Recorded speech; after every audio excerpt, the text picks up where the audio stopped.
Ils sont des millions à y jouer en ce moment même. Certains se rencontrent dans des casinos, d'autres sont chez eux, devant leur ordinateur.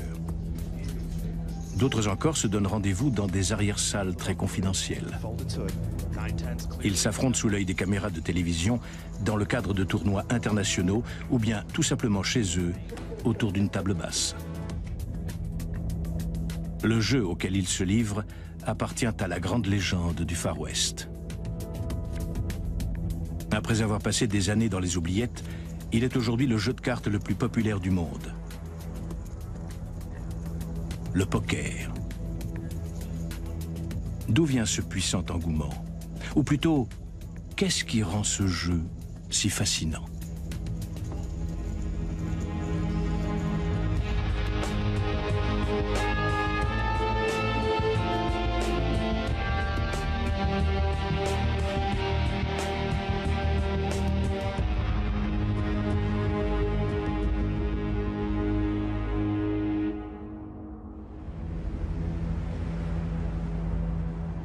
Nous allons nous plonger dans un monde où le poisson est le perdant.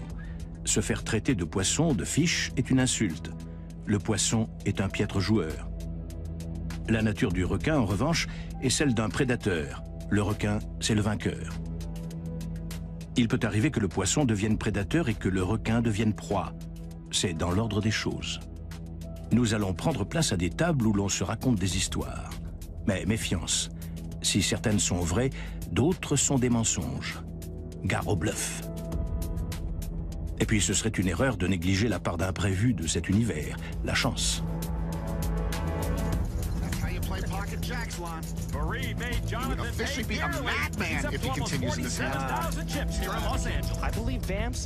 L'univers dans lequel nous nous immergeons aujourd'hui est plutôt bien représenté dans les médias. Si on entre poker dans un moteur de recherche, on obtient plus de 300 millions de liens. Il existe des articles, blogs, pages de conseils et autres sites didactiques en ligne dans lesquels on peut trouver tout ce qu'on veut savoir et ce qu'on préférerait ne pas savoir d'ailleurs. On peut également visionner des centaines de milliers de vidéos qui montrent les dernières prouesses en date des héros modernes du poker. Des joueurs comme Ingo et Mahir appartiennent à la jeune génération qui a trouvé le chemin du poker sur Internet. Il y va? Un adepte du slow play. Il a checké sur les as. Non, il a misé au flop. C'est clair. Il sait ce qu'il fait.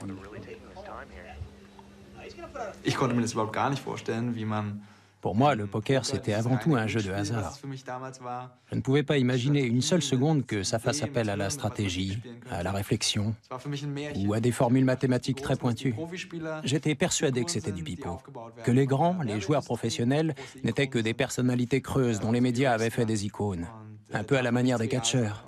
Pour moi, tout ça n'était qu'une vaste supercherie, jusqu'au jour où j'ai découvert avec étonnement que tout était vrai. Oui, la chance a sa place, mais on ne peut pas réduire le poker à la chance.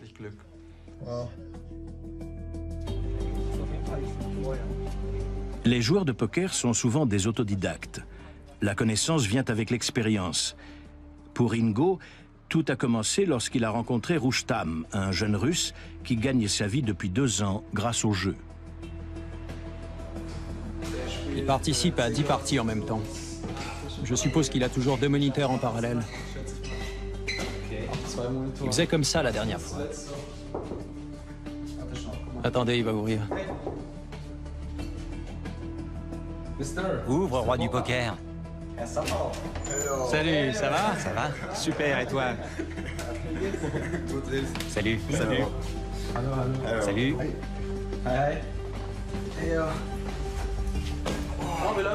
On s'installe? Au départ, je ne l'ai pas cru quand il m'a parlé des grosses sommes qu'il avait remportées en jouant au poker. Et il m'a montré les statistiques sur lesquelles il s'était basé et comment il avait fait. Et franchement, il gagnait très bien sa vie. Lui et moi, on est devenus amis. J'ai appris énormément de choses sur le poker auprès de lui. À force, je me suis perfectionné.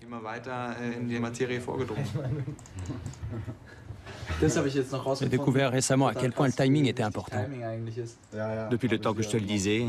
Oui, mais bon. J'ai une paire d'as au flop. Je cogite pendant des heures sur ce qu'il va faire et je te garantis qu'il mise encore au turn.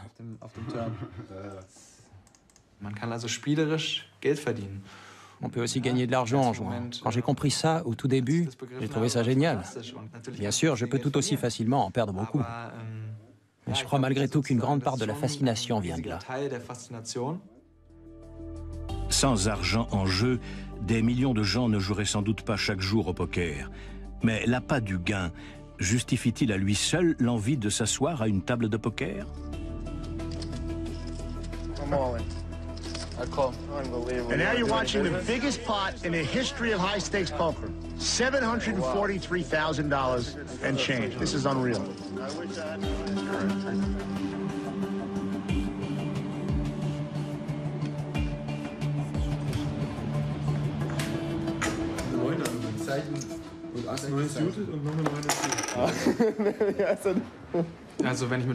Quand je joue avec des amis, le plus souvent, on a surtout envie que ça bouge.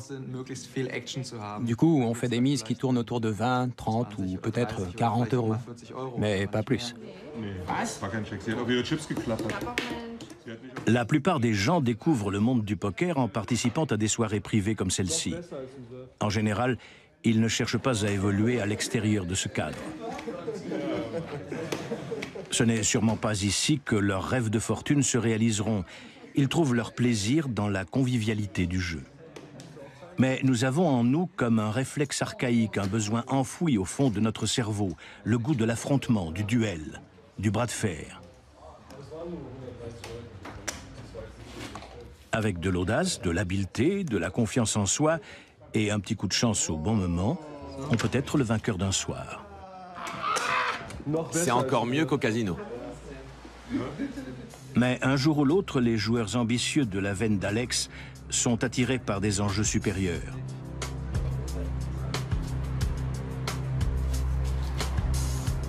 Ils partent en quête de cercles où le poker a toujours été joué dans la clandestinité. Rares sont ceux qui s'inquiètent sérieusement du fait que leur pratique soit illégale. Ceux qui leur inspirent la crainte ou le respect, ce n'est pas une descente surprise des forces de l'ordre, mais plutôt certains adversaires qu'ils affrontent dans les arrière-salles.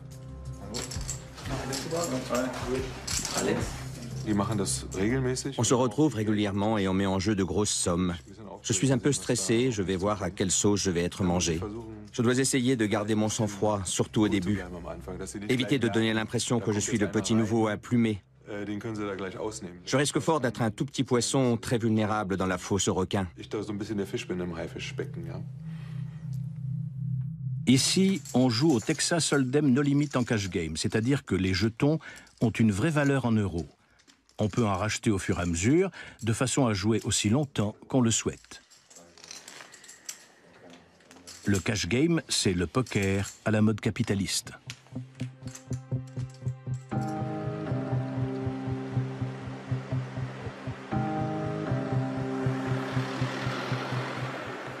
Ingo, pour sa part, préfère les casinos. Ici, il participe à une variante du cash game, le tournoi. C'est pour ainsi dire le poker à la mode socialiste. Chaque joueur démarre avec la même somme, le même nombre de jetons, les mêmes chances de gagner. Mais il ne joue qu'une seule fois.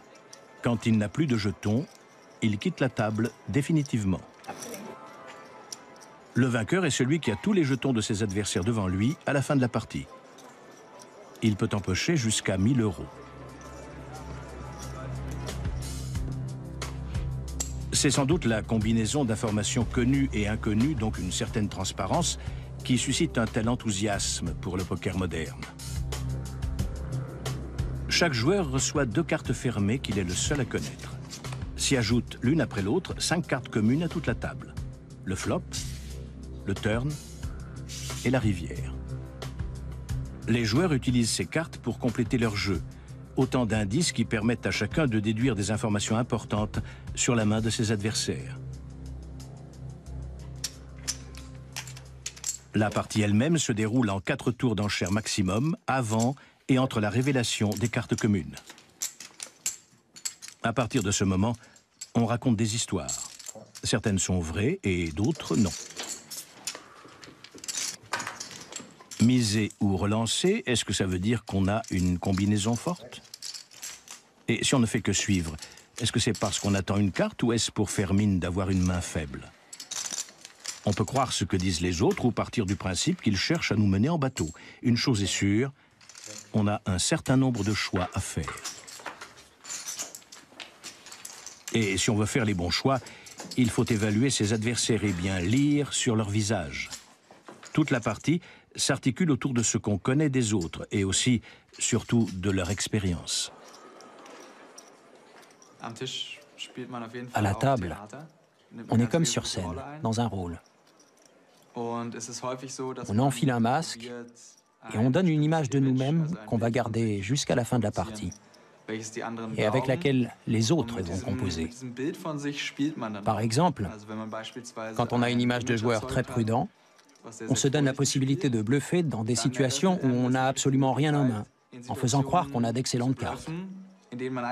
Le fait de passer pour un joueur prudent et raisonnable nous confère naturellement une certaine crédibilité. On ne ment jamais plus qu'à une table de poker. Ici, il n'y a pas de vérité absolue qui tienne, et on ne peut pas compter sur la parole de l'autre, car notre adversaire est de taille. C'est le bluff. Le bluff, on sait qu'il existe, mais pas où il se cache. Il représente la part anarchiste du poker. Il démolit les certitudes et empêche les protagonistes de se sentir en sécurité. Au poker, le mensonge calculé est autorisé. Il joue même un rôle déterminant dans la stratégie. Et lorsqu'il est couronné de succès, il est magistral. Il est impossible d'avoir de bonnes cartes à chaque main, d'où l'intérêt de savoir composer au bon moment pour donner un coup de pouce à la chance. En ce qui me concerne, j'essaie généralement de donner une image de moi qui n'est pas spécialement celle d'un joueur prudent. Ce serait plutôt le contraire. Je veux passer pour quelqu'un d'inconséquent, de très agressif, d'imprévisible. Je suis celui qui risque tout quand il n'a rien. De cette façon, quand j'ai une bonne main, j'ai de grandes chances de toucher le gros lot.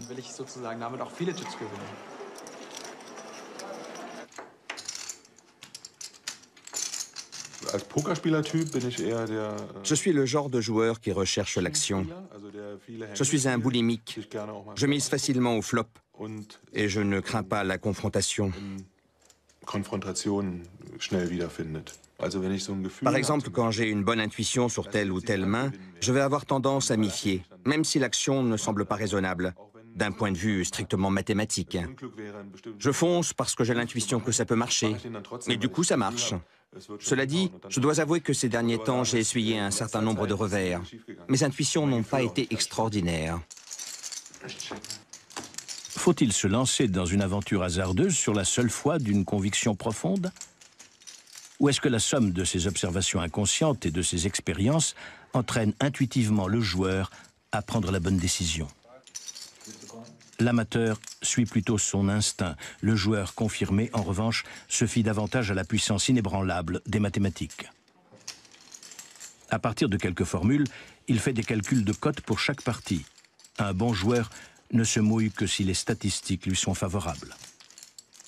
Sur le long terme, s'il joue beaucoup de mains, il est quasi certain de remporter une victoire.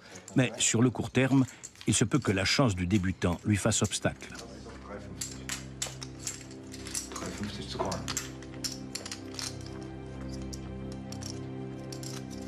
À la donne, la paire de dames est une main très forte, la troisième après les as et les rois. Alex est a priori le joueur le mieux loti de la table. Il peut commencer à faire monter la pression pour décimer ses adversaires. Pour relancer, seuls les adversaires qui ont d'aussi bonnes cartes pourront suivre, pourvu qu'il n'y ait pas d'as ou de roi dans le flop. Que faire? Si on se fie à la raison, on se dit qu'un des adversaires a peut-être un autre as dans sa main, donc une paire d'as, donc une main plus forte. Il faut laisser tomber. Si on obéit aux lois mathématiques, on se dit qu'on a environ 15% de chance d'améliorer la main au prochain tour. Un brelan de dame, par exemple. On attend. Si on se base sur l'expérience, on se dit qu'il y a du bluff dans l'air. Et l'intuition, alors? Je suis. Turn.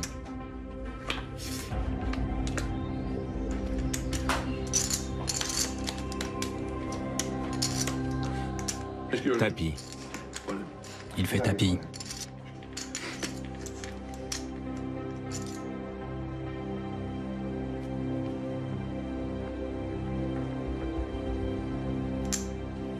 Je suis. Tapis, il suit. Ma main est moins bonne. Non, elle est moins bonne.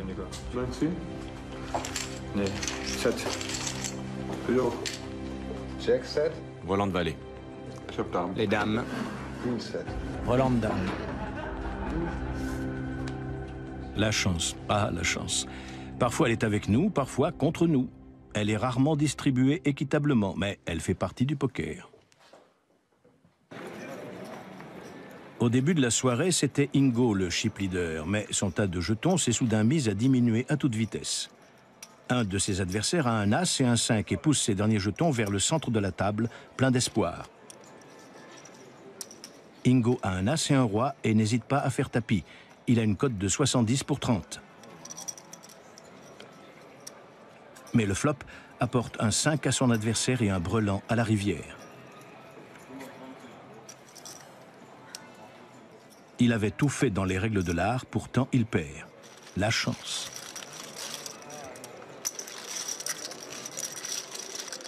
Quelques tours plus tard, il tire sa révérence. C'est l'issue classique des tournois de poker. Tous les joueurs doivent apprendre à l'accepter. À sa table se trouve une des joueuses les plus réputées du circuit, Sandra Naouyox. Elle a participé à son premier tournoi en 2006. Au départ, je me suis retrouvée là par hasard. J'ai commencé en ligne, comme la plupart des gens de nos jours. Mais le vrai déclic, je l'ai eu quand j'ai joué en live. J'ai découvert que c'était vraiment ça qui me plaisait dans le poker. Essayer de savoir ce qu'il y a dans la tête des autres joueurs, les observer, me faire une idée sur eux et sur leur jeu, déceler les indices, repérer leurs faiblesses et les exploiter. Ce qui m'intéresse, c'est le côté psychologique du jeu. C'est vraiment ce qui m'a poussé à dire « c'est ça que je veux faire, ça et rien d'autre ».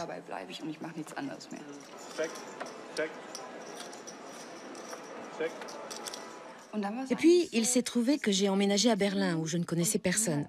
Je me suis dit qu'il fallait que je me fasse des amis, mais les cours de danse, ça ne me bottait pas trop. Alors, je suis entrée dans un casino, parce que le poker, je savais faire et que c'était un bon moyen de rencontrer du monde.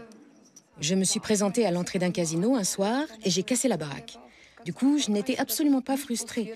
Je ne suis pas repartie en me disant « plus jamais ça ». Au contraire, ça m'a motivée à recommencer et à me dépasser. Elle connaît le premier temps fort de sa nouvelle carrière en 2009 à Dortmund, pendant un des plus gros tournois du circuit avec 700 participants. Au bout de 4 longues journées à jouer avec acharnement, elle gagne sa place à la table finale. Je ne me suis pas vraiment rendu compte. Malgré les caméras et le public, j'étais ailleurs, dans mon monde. Je joue au poker, un point c'est tout.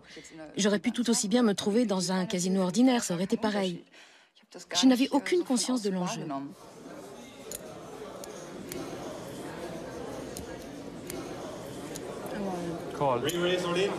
Le donneur va-t-il poser un 9?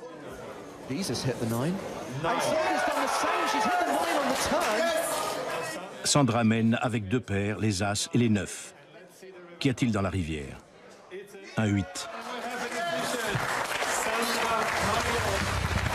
Tonight, it's all about Sandra, only the second lady ever to win an EPT title. She said it was her destiny, and she was absolutely right.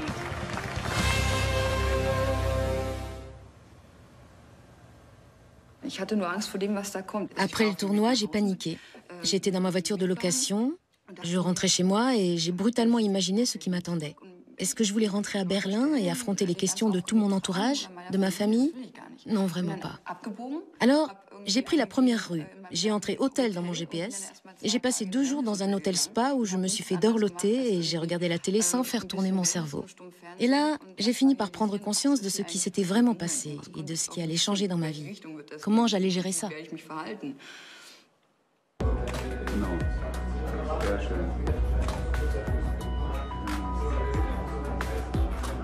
Wunderbar. Jetzt brauche ich mal einen Gewinner. Blick, ja, genau den. Sandra obtient la vie de rêve de tout joueur ambitieux. Elle signe un contrat lucratif et fait de son passe-temps un métier. Aujourd'hui, elle voyage 300 jours par an dans le monde entier. Elle va de tournoi en tournoi. Sa prochaine étape, c'est la finale de l'European Poker Tour à Monte-Carlo.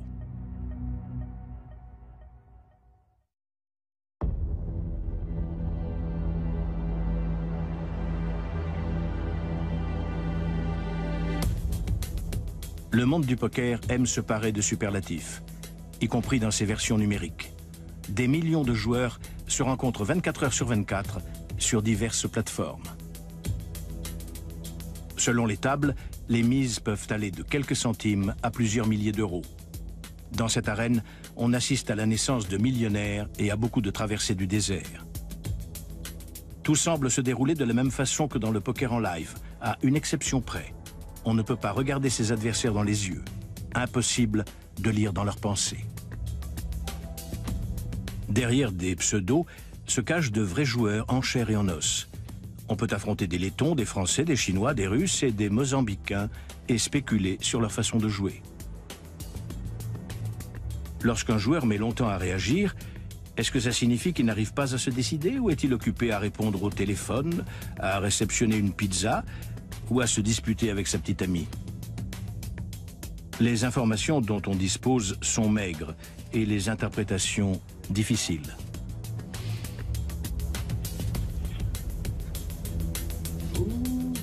Oui, la sauterne. Non, et le 10. Merde. Verdammt. Ich gewinne mehr, als dass ich verliere.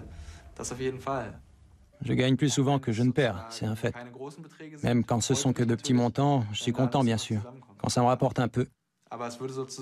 Mais comme source de revenus, ça suffit pas. C'est plutôt un salaire d'appoint.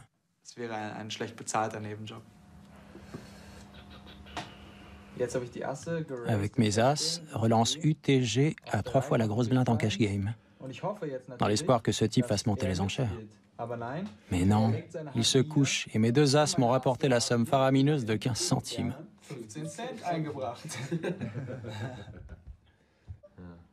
Extraordinaire. Ingo et Mahir chassent le menu fretin. Mais ils ne doivent pas pour autant baisser leur garde, car les grands requins voraces ne se refusent jamais un bon petit repas.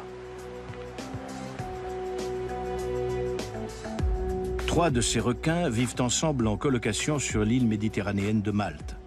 Ils se sont offerts un grand appartement spacieux avec vue sur mer et sur le casino. Vous y êtes déjà entré, vous?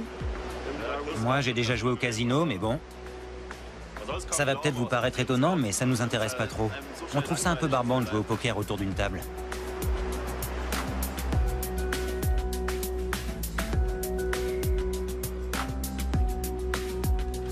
Ces requins ne chassent pas les poissons seuls. Ils s'attaquent au banc entier. Ils tapent dedans et isolent les plus faibles. On pourrait croire à première vue que la quantité tue la qualité, mais ce serait une considération très superficielle. Pour jouer à 20 tables à la fois pendant des heures d'affilée, il faut non seulement mettre au point une méthode ingénieuse, mais aussi déployer un talent et une discipline à toute épreuve. Moi, je superpose toutes les tables. On voit ici toutes celles auxquelles je joue en ce moment. Elles sont toutes ici. Quand j'ai une main intéressante, je clique sur la table en question et je regarde ce qui se passe de plus près. D'autres joueurs préfèrent avoir toutes leurs tables sur une même page en mosaïque.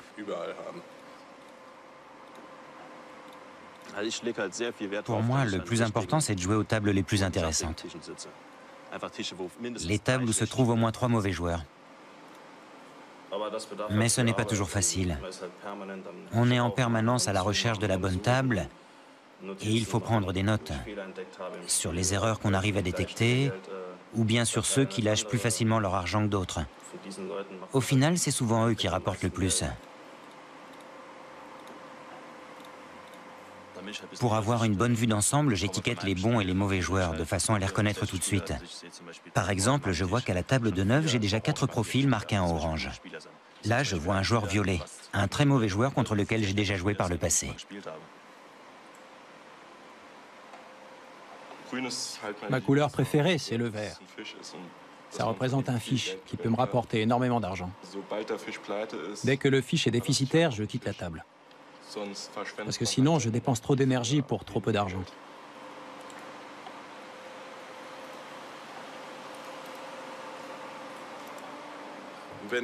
Quand je joue en ligne, je ne vois pas le type qui est en face de moi.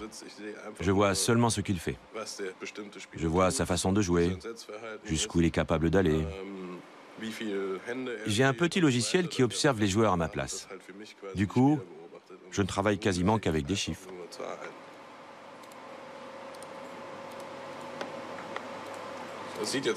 Ça doit vous faire un peu bizarre. En gros, les plus utiles sont les 3 premiers, les chiffres qu'on voit en haut. Un type qui joue à 13%, c'est quelqu'un qui joue serré. Ah, j'en ai un, ça y est. 52-19, c'est notre fiche idéale. Lui, c'est quelqu'un qui joue trop de mains et qui, par conséquent, va perdre beaucoup d'argent. Et ça, ce sont les adversaires qu'on cherche à avoir. Bien sûr, ça ne marche pas à tous les coups. Il faut avoir de bonnes cartes face à ces gens-là, parce qu'ils ne se couchent jamais. Celui-ci est particulièrement agressif. Là, vous voyez, c'est une attitude particulièrement agressive. Personne ne relance 4 fois dans cette situation.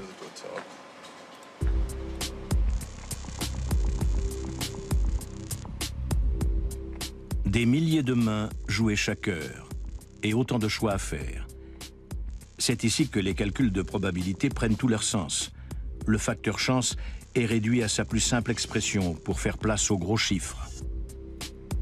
Sur quelques mains, l'amateur peut battre le professionnel, mais sur des millions, c'est quasiment impossible. Les amateurs seraient étonnés de voir à quel point ils sont transparents et prévisibles pour les professionnels bien équipés. Finalement, c'est comme tout le poker. 90% des joueurs perdent et seule une élite gagne de l'argent. Nos adversaires viennent de toutes les catégories socio-professionnelles. De l'ouvrier au chômeur, en passant par le lycéen, le banquier, même le juge. On n'a pas le temps de se préoccuper de ce genre de détails. De toute façon, ça n'a pas vraiment d'importance d'où ils viennent et l'état d'esprit dans lequel ils sont. Nous, on fait notre boulot. C'est une question à laquelle ils ne voudront jamais répondre, mais on peut aisément imaginer que leur revenu annuel se chiffre en plusieurs centaines de milliers d'euros. Une somme qui les place dans la moyenne des professionnels du poker.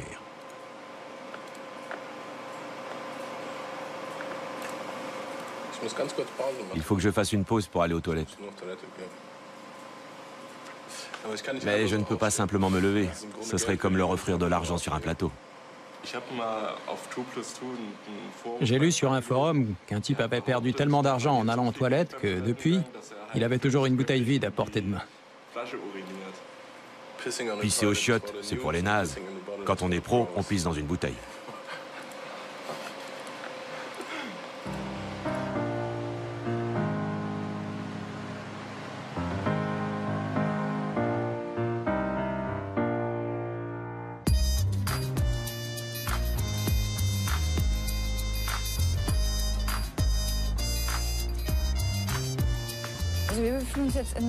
C'est ici, à Monte-Carlo, qu'aura lieu la grande finale de l'European Poker Tour, qui est considéré comme le tournoi européen des élites. Toute l'année, on s'y prépare et on s'en réjouit d'avance. Il devrait y avoir entre 800 et 900 joueurs, plus près de 900 d'ailleurs. Chacun d'entre eux a avancé un buy-in de 10 000 euros. Ce n'est pas une petite somme, ça devrait générer un pot conséquent. On va très certainement assister à la naissance d'un millionnaire.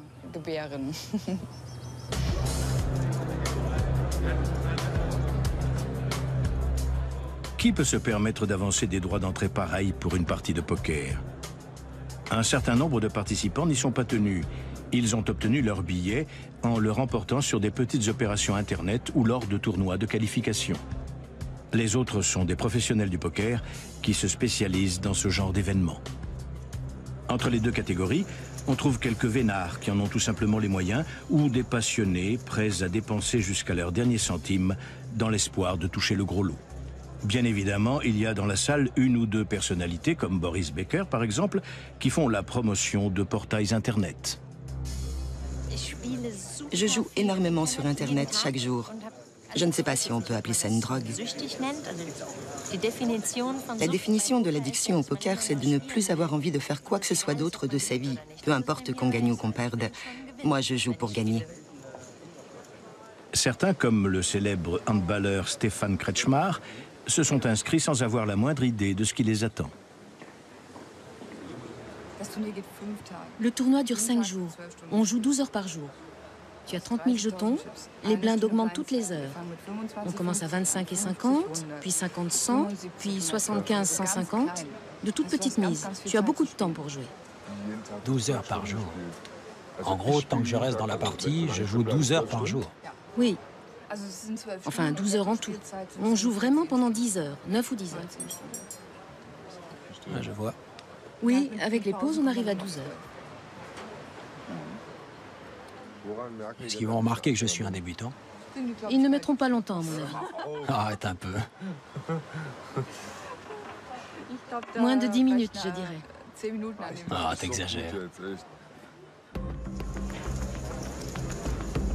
La moyenne d'âge est étonnamment basse.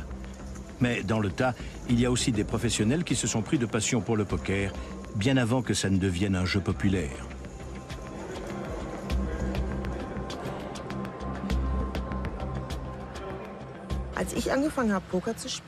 Quand je me suis mise au poker, il y a 11 ans maintenant, ça n'existait pas encore sur Internet. On ne pouvait pas échanger comme on le fait aujourd'hui. On ne trouvait aucune documentation. Seulement quelques vieux manuels pourris qui s'achetaient sous le manteau. Mon mari était allé m'en chercher à Las Vegas pour que j'aie au moins quelques conseils stratégiques à me mettre sous la dent. Parce qu'on se disait toujours qu'il devait bien y avoir une stratégie. Aujourd'hui, le poker, c'est un jeu très ouvert. On ne joue plus du tout en secret. Les joueurs, tous autant qu'ils sont bien mieux informés qu'on l'était à l'époque. Il y a des tournois à l'appel, on ne sait pas lequel choisir. Alors, Katia, tu vas où demain? À Chypre? Non, à Bali ou peut-être à Monte-Carlo. Je ne sais pas, mon cœur balance. On a un tel choix. Et chaque jour, il y a de nouveaux gagnants parce que les gens jouent en masse. Il y a 7-8 ans, ne serait-ce que 5 ans en arrière, lorsque je disais aux gens que je jouais au poker, ils me regardaient de travers. Quoi? Au poker? Ils ne savaient pas trop quoi en penser. Ils se demandaient si je travaillais dans le milieu de la prostitution ou bien si la nuit, je me retrouvais avec des gens qui se tiraient des balles dans le genou sous la table en fumant le cigare et en se cachant derrière des cartes. C'était encore quelque chose d'extrêmement rare. Aujourd'hui, c'est devenu... C'est même cool de jouer au poker. Quand un jeune de 22 ans raconte à ses potes qu'il est professionnel de poker, il passe pour une superstar. Les temps ont bien changé.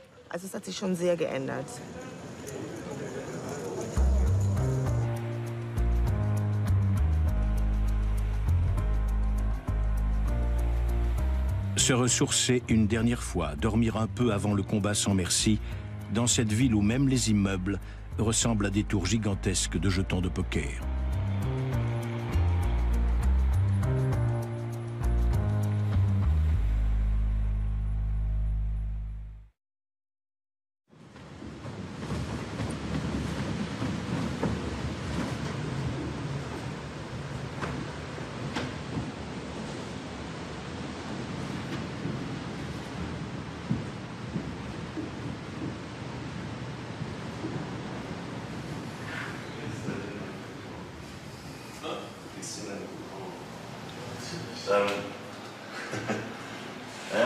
On va descendre prendre l'air. Tu nous accompagnes?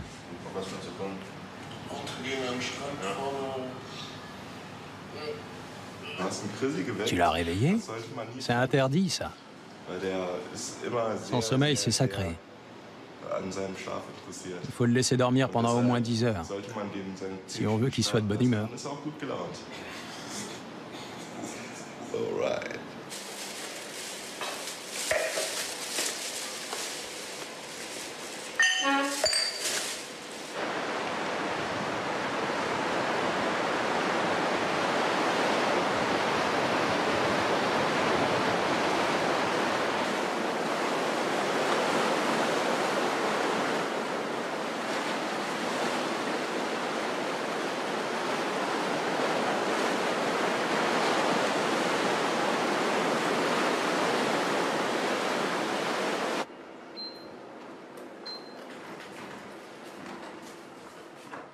En général, je me lève vers 14 ou 15 heures.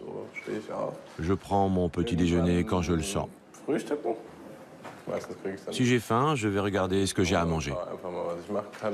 Parfois, mon petit-déj, c'est de la paella. Ensuite, ça dépend. Une fois que je suis bien réveillé, je vois si j'ai un truc à faire en particulier. Parfois, je sors un peu. Ça m'arrive. Sinon, je traîne jusqu'au soir, quand je commence à jouer. En gros, mes journées ressemblent à ça. Je joue peut-être jusqu'à 5 heures du mat et je me recouche. C'est ma journée type. J'appelle ça de la cuisine de niveau 1. Quand j'arrive à faire cuire un truc dans la poêle. Le niveau 0, c'est une pizza au four. Là, c'est du niveau 1. L'accès facile au savoir grâce à Internet fait constamment augmenter le niveau. Les joueurs s'améliorent au fil du temps. Les professionnels qui ont bien gagné leur vie jusqu'ici se rendent compte brutalement que leur courbe de réussite bascule dangereusement dans le négatif. Crazy Chip offre aux jeunes professionnels une formation à distance pour améliorer leur jeu. Tu t'es couché alors que tu avais des 9 ? Fallait pas. Enfin, fallait pas. Moi, je me serais pas couché avec des 9. Oui, vraiment, c'est trop serré. Le poker, c'est un travail. Sans aucun doute. Pour un type qui ne fait que ça, c'est un vrai travail, au sens propre. Le plus important, c'est avant tout de savoir réfléchir logiquement. Chacune de nos décisions doit correspondre à une stratégie. Deuxièmement, je trouve ça essentiel d'avoir un mental stable et une discipline de fer. Pour finir, la gestion du bankroll. C'est une chose qu'il faut maîtriser à fond. L'argent qu'on a pour jouer, le professionnel ne le considère pas comme de l'argent. C'est son outil de travail. Et on ne rigole pas avec un outil de travail. Super Ripper est un joueur très large. Il a 43 et 26. Ce qui veut dire que As-Dame domine sûrement son panel. Tu auras l'air très fort si tu relances depuis la petite blinde. Daria doit pas être très fort. Il ne fait que suivre quand le jeu est large. Normalement, si Daria avait une bonne main, il aurait relancé. Normalement. Parce que ça ne lui aurait pas échappé que Super Ripper était très large. Alors, normalement, tu devrais remporter la main au flop. Et voilà, c'est bien ce qui se produit.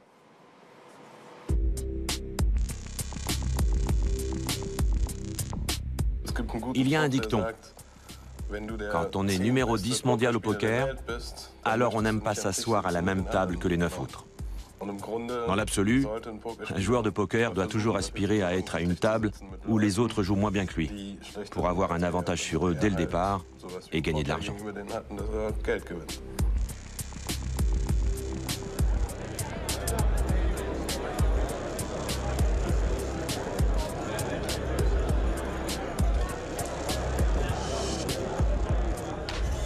Beaucoup de gens trouvent que le plus dur, c'est le premier jour. Il faut s'immerger, s'asseoir avec des inconnus à une table et tout d'abord les observer et les évaluer. Ils peuvent voir passer jusqu'à 500 mains ce jour-là. Et c'est encore le hasard qui va influencer leur destin. À la fin de cette première journée, la moitié des participants aura déjà été éliminée. C'est un sport individuel, un combat en duel. En réalité, à la table, c'est la guerre. Nos armes sont les jetons, et chacun essaye de renforcer ses positions. Plus j'ai de jetons, plus je peux faire pression sur mes adversaires. Ce qu'on fait, c'est qu'on cible une victime. On lui donne une correction et on l'écrase en lui montrant qu'il ne remportera pas la moindre main. C'est une arme psychologique qui s'utilise à ce jeu.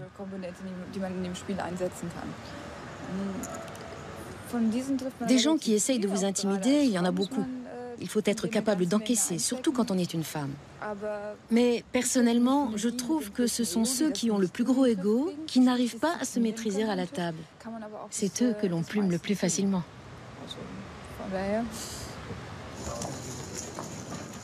Ici, on ne porte pas des lunettes de soleil pour le style. C'est un outil de travail important qui rend les joueurs impénétrables. La musique adoucit les mœurs, mais surtout, les écouteurs protègent des bruits monotones et répétitifs du tournoi. Ces incessants murmures et cliquetis de jetons.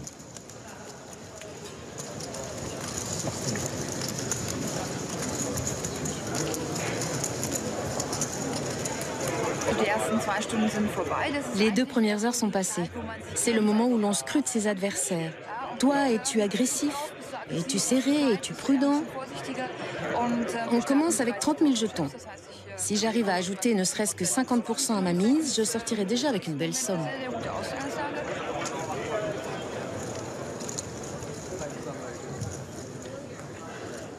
La réputation glamour de Monte-Carlo attire beaucoup de superstars de renommée internationale.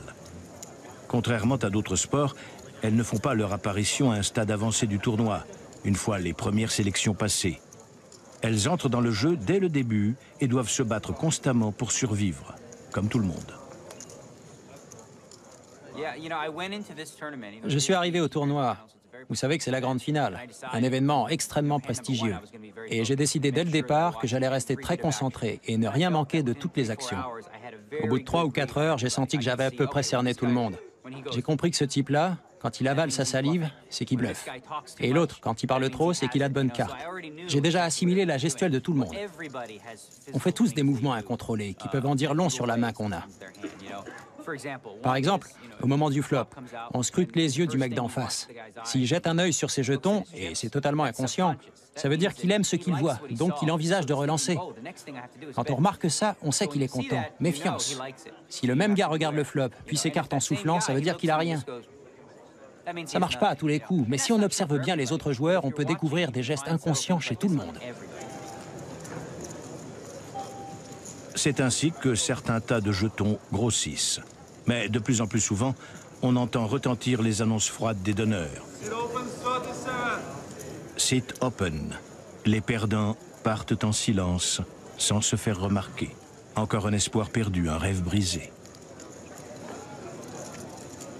Stéphane Kretschmar ne tient pas très longtemps. Qu'est-ce que j'ai appris? J'ai appris déjà qu'il faut être décontracté et savoir prendre son temps dans ce genre de tournoi. Parce que ça dure 5 jours. Je ne sais pas si ça aurait mieux marché contre d'autres adversaires.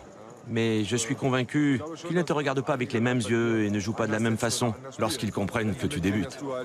Je n'ai pas transpiré ni quoi que ce soit, mais j'ai été trahi par ma façon de jouer. Ce sont des pros, c'est clair. On ne s'assoit pas à la table avec eux comme ça. C'est un peu démoralisant.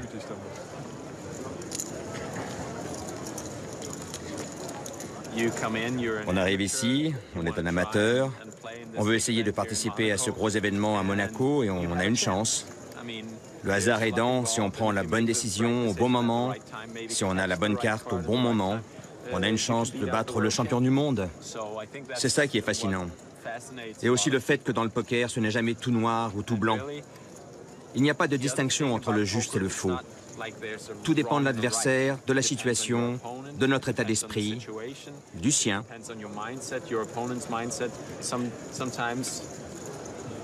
Parfois, ça vaut le coup de tenter le gros bluff. Mais si on se fait pincer, c'est terrible. On peut se faire sortir du tournoi. Il faut être fin psychologue, pas mal matheux, et ensuite, selon l'adversaire et notre état d'esprit, on peut aller en finale ou se faire sortir dès le premier jour.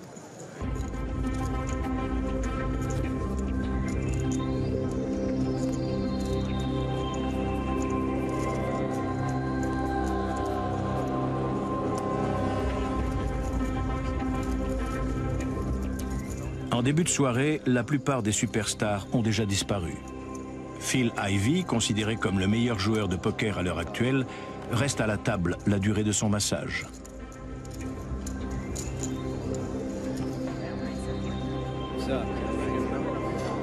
Je passe un excellent moment ici, mais je profite de la pause pour m'occuper de mes affaires. Ça me permet de rester concentré pendant la partie. C'est intense.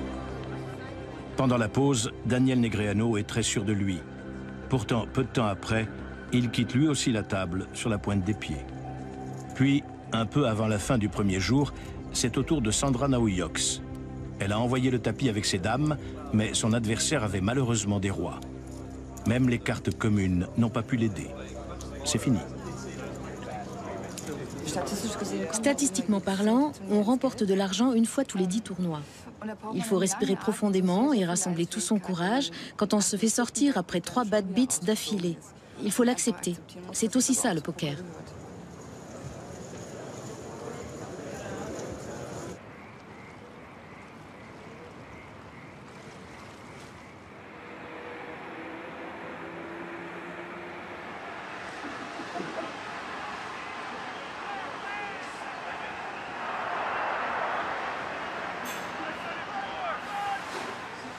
Même les joueurs les plus talentueux, avec les techniques les plus infaillibles, ne peuvent pas gagner à tous les coups. Certes, on peut réduire la part de hasard, mais on ne pourra jamais la maîtriser totalement.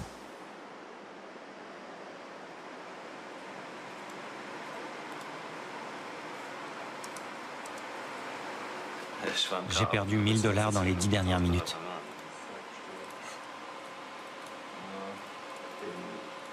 Je réessayerai plus tard. La plupart des gens ne voient que le côté super cool de la vie de professionnel du poker. Ils ne voient pas les mauvaises passes. Pourtant, on traverse des périodes noires pendant lesquelles on a vraiment la poisse.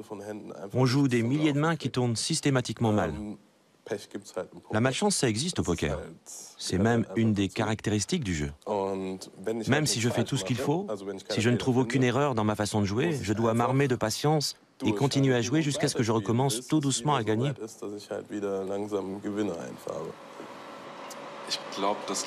La dernière fois que j'ai eu envie de chialer, je crois que c'était l'hiver dernier. En décembre, si je me rappelle bien. J'ai dû perdre dans les 14 000 $ en 2 jours. Ensuite, je me suis senti comme si, je sais pas, comme si je m'étais fait rouler dessus par un bus. Quand on joue au poker, c'est toujours en dents de scie. Il nous arrive de tomber très bas. Psychologiquement, ça peut être très lourd à porter. Plus lourd que des boulots classiques de bureau, par exemple, je pense. Quand on démarre dans le poker, il faut se demander avant tout si on est vraiment prêt à en supporter les inconvénients. Pour les avantages, il n'y a pas de question à se poser, ça va de soi. Mais il y a des jours, des semaines ou même des mois entiers qui passent sans que rien ne soit fluide, où chaque partie est difficile. Si on est du genre à se laisser ronger et à perdre son mental, alors on ne peut pas sérieusement envisager une carrière de joueur professionnel. On doit être capable de traverser ce genre de période, parce qu'aucun de nous n'y échappe.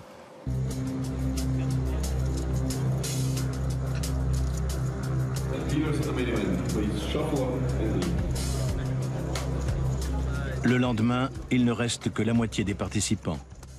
La plupart d'entre eux sont des joueurs professionnels européens. Ici et là, on découvre un nouveau visage. Tandis que certains ont la chance de se demander comment ils vont agencer tout leur tas de jetons, d'autres ont de plus en plus de mal à retrouver leur souffle. Avec les jetons qui leur restent, ils n'ont plus d'autre choix que de passer en mode push or fold. Ils ne peuvent plus relancer. Alors avec des cartes moyennes, ils suivent et croisent les doigts. Et là, soit ils s'écroulent, soit ils doublent leur mise et survivent.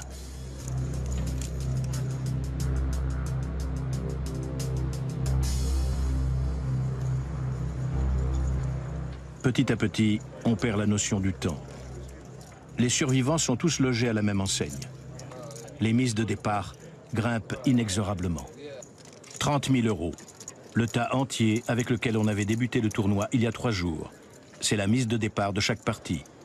Et l'impitoyable inflation progresse toutes les heures.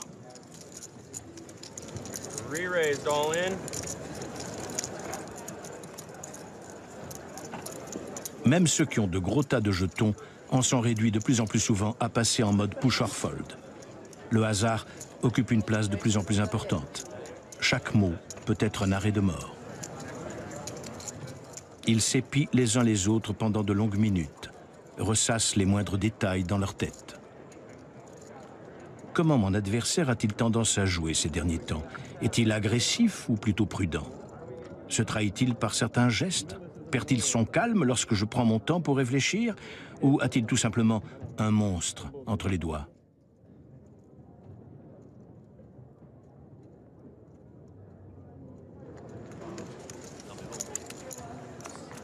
Les joueurs restants commencent à gagner de l'argent. Chaque fois que l'un d'entre eux quitte une table, les enjeux augmentent un peu. Ils le savent très bien et ils craignent d'autant plus de faire un mauvais choix si près du but. Bientôt, les 8 finalistes vont émerger et leur partie sera filmée. Ils se sont déjà beaucoup donnés, ont survécu à 4 jours intenses, mais la plupart d'entre eux tomberont bientôt dans l'oubli, car au poker, seul le vainqueur compte. Le Libanais Nicolas Chouiti est le chip leader de la table. Avec 10 millions en poche, j'ai une position confortable.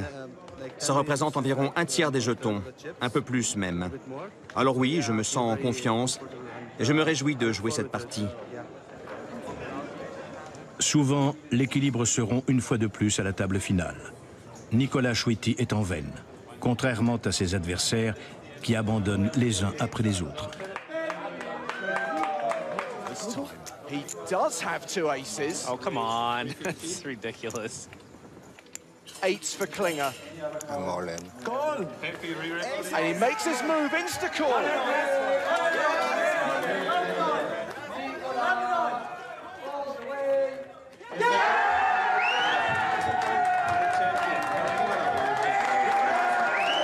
Par une belle journée ensoleillée, Chouiti quitte Monte-Carlo plus riche d'1 700 000 €.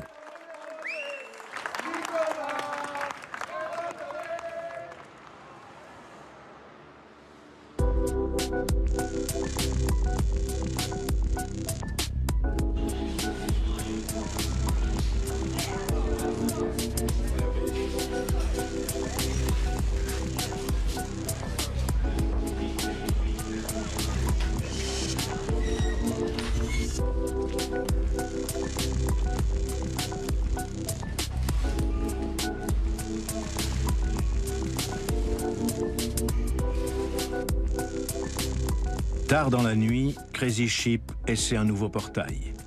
Prudent, il ne participe d'abord qu'à 4 tables et se passe de son fidèle logiciel. Il chasse un seul poisson qui se montre un peu récalcitrant. Il est là avec 1500 $, dont 400 m'appartiennent. S'il a un as, je peux récupérer tout son tas de jetons. Il n'a pas d'as. D'habitude, un type normal mise entre 20 et 35% de sa main. En gros, ce joueur mise 80%. Ce n'est pas rentable du tout et je cherche à l'exploiter. Ah, c'est peut-être la bonne.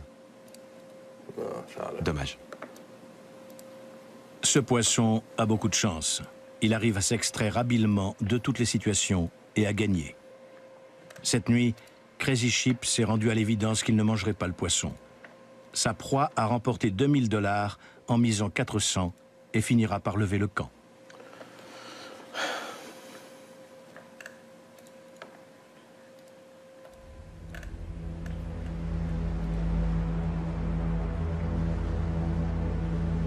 Tout chasseurs que nous sommes, nous devenons des proies de temps à autre.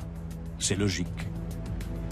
Nous nous asseyons à une table et nous ouvrons les hostilités pour obtenir la reconnaissance, l'argent, la satisfaction personnelle. Nous nous mesurons à une chance très volatile et regrettons ensuite les rares moments de perfection que ce jeu nous a fait connaître.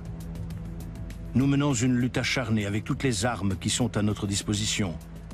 Mais parfois, nous devrions savoir quand et comment lâcher prise.